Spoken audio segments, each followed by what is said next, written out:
I've been a crisis pregnancy counselor for the last couple of years for Thrive St. Louis, and so I was trying to convince 14 to 18-year-olds not to abort their babies, and they're looking at me going, you know, I can't drive myself, I can't go to school, I don't have a place to stay, my parents have kicked me out, what other option do I have? Personally, I've had experiences. My best friend in high school got pregnant, and I walked that journey with her. And I just saw the struggles that she had to endure, being a teen mom, being alone, watching this young boy grow up. Like most of our volunteers, I'm passionately pro-life. You know, I had a real heart for it, but I didn't have a way to engage with it, and I never quite felt like we put our money where our mouth was. It just wasn't right to me to have these young girls who are children themselves having to make adult decisions and decide that a miracle of a baby couldn't survive. Young girls see that they often don't have a real choice. They are faced with homelessness possibly. They see that they aren't equipped, and they've probably already, through their choices, already told themselves that they may not be worthy of being able to raise this child.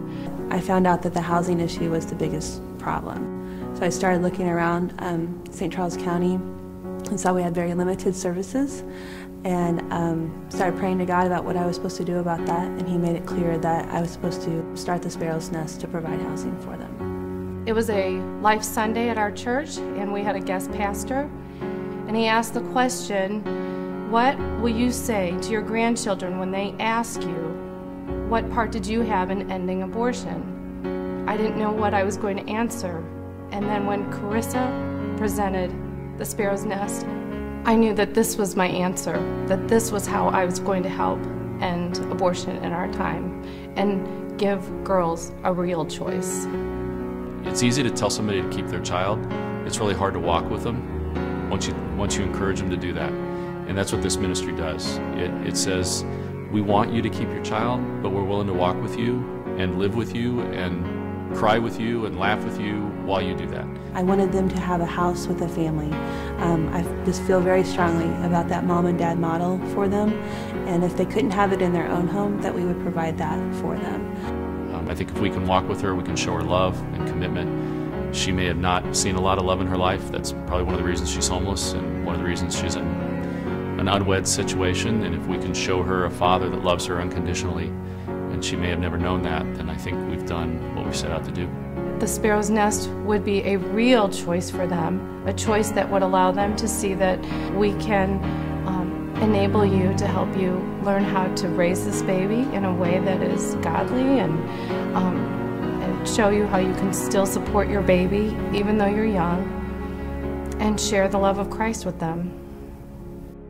We're not saving just one life, but two. We have a teen girl who has been told maybe that her life is over because she's pregnant and expecting an unplanned baby, and we can show her that she has a very much a different future than what she expected, but it is a very bright future. This allows us to break a cycle of dependency that I think I see more and more in our society. You know, if it's 4 young ladies we're working with, then that's 4 people that won't be dependent and that will be wonderful mothers and will be confident mothers and will be able to take care of their families.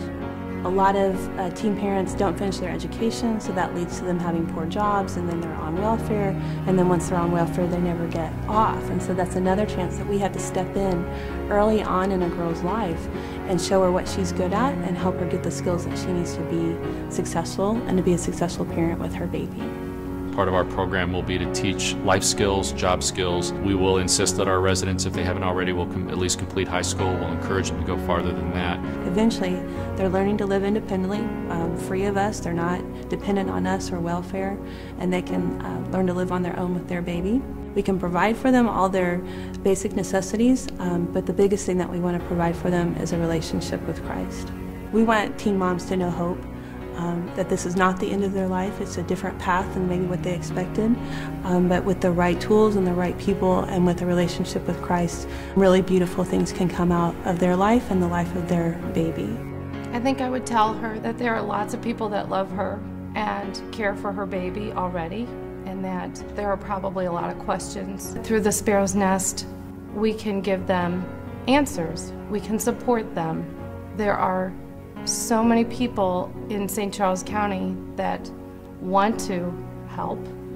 And when you're in a situation like this, it's our job to help. We've been called by Christ to serve our neighbor. There is a Father that we all have that is there, whether we're there or not, and He's there unconditionally, and His love has already been expressed to us in such an amazing way and continues to be expressed to us. We believe in you.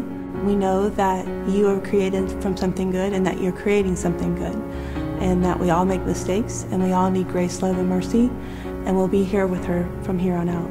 I feel very strongly that it takes an absolute miracle from God to create a baby, that there's no mistakes, there's no accidents, and that His hand is in everything, no matter the circumstances of the baby was born, that He intended very good things to come from the birth of that child.